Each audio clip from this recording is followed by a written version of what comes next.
Buonasera a tutti amici da Napoliello87 e Forza Napolès. Allora, questa sera parliamo del calciomercato del nostro Napoli. Allora, è stato preso Elmas dal Fenerbahce, 15 milioni ad i turchi più 3 di bonus eventuali.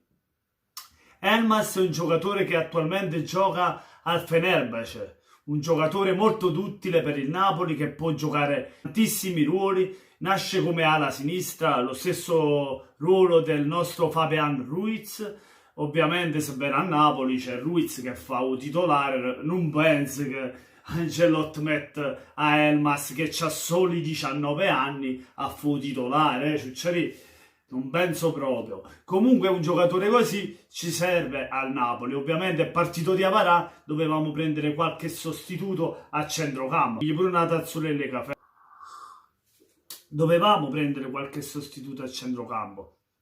E secondo me questo è un giocatore valido per il nostro centrocampo, perché può giocare. Nasce, come ho detto, nasce come esterno alla sinistra, che può sostituire benissimo Fabio Ruiz, ma può giocare anche come mediano, può giocare trequartista, può giocare nello stesso anche alla destra, può giocare centrocampista centrale volendo, cioè è un tuttofare, no? È un jolly per questa squadra.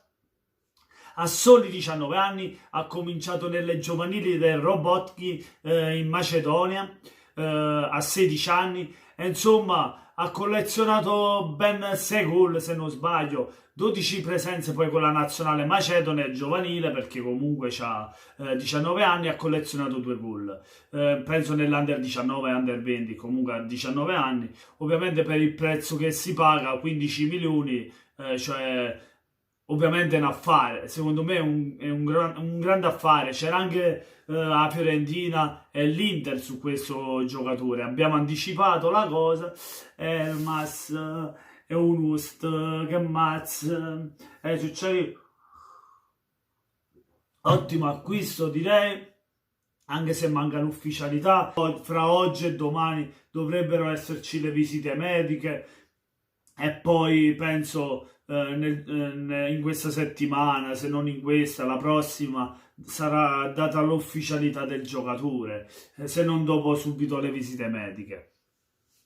Poi il Napoli ovviamente più che Elmas aspetta anche Amer Rodriguez, lo sappiamo tutti, ma ora intanto abbiamo fatto un grande colpo secondo me a centrocampo, sia per il futuro ma anche per ora, perché diciamo un giocatore così serve tanto proprio perché ti può giocare sia a posto degli esterni, volendo farlo giocare a posto di Callejon quando magari è in calo fisico, oppure, capito? Quando pure se giochi le partite con il Cagliari per far rifiatare un po' i top, puoi far giocare un po' Hermes, che comunque è un giocatore che salta l'uomo, ha molta tecnica, ovviamente questo calciatore. Poi a livello di precisione di tiro ovviamente Fabio Ruiz è più mostruoso se vogliamo scegliere tra i due esterni di centrocampo. La sinistra, diciamo, Fabio Ruiz è molto più potente a livello di tiro rispetto a Elmas. Comunque Elmas è un giocatore appunto duttile, dove lo puoi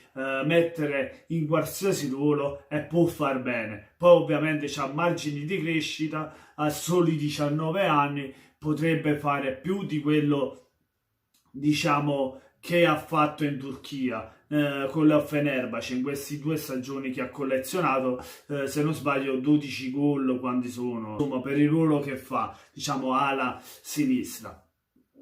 Niente, fatemi sapere voi cosa ne pensate di questo acquisto, che praticamente ormai manca solo le visite mediche fra oggi o domani e l'ufficialità. Sembrerebbe che la cosa sia fatta, 15 milioni al Fenerbahce più 3 di bonus. Fatemi sapere cosa ne pensate, se è un acquisto valido, se può dare qualità al nostro Napoli, se può essere un'ottima riserva, se la ritenete all'altezza. Lasciate un bel like se vi è piaciuto il video, ma soprattutto venite sotto il video ed iscrivetevi al canale di Napoliello87. Buonanotte a tutti da Napoliello87 e Forza Napolès!